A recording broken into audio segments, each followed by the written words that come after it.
తెలంగాణ టూర్కు వచ్చిన మోడీ అన్ని అబద్ధాలు మాట్లాడి ప్రజలను తప్పుదోవ పట్టించారని మంత్రి కొప్పుల ఈశ్వర్ చెప్పారు.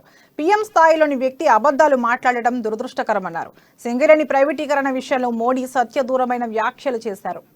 రామగుండానికి పీఎం రావడానికి ముందే సింగరేణి కార్మికులు ప్రైవేటీకరణ యత్నాలపై పెద్ద ఎత్తున ఆందోళనలు చేపట్టారని మంత్రి గుర్తు చేశారు.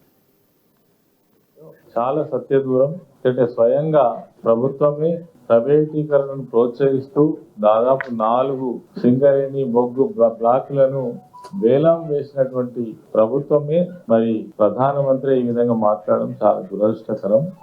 దీనికి ఒక ప్రధానమైన కారణం కూడా ఉంది.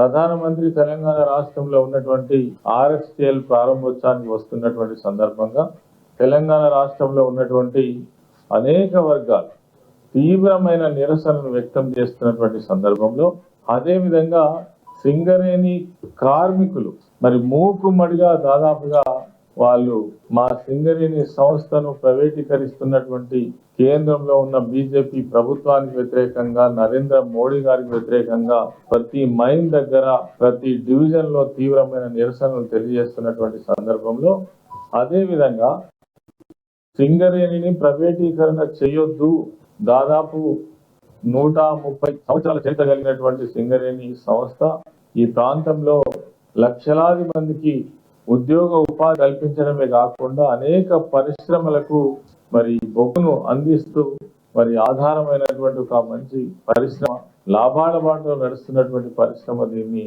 ప్రైవేట్ పని చేయొద్దని చెప్పేసి మన ప్రభుత్వం, ముఖ్యంగా మన కేసీఆర్ గారు ముఖ్యమంత్రి గారు అడ్డంగా నిలబడి ప్రైవేటీకరించే దాన్ని వ్యతిరేకించినటువంటి సందర్భంలో ప్రజలను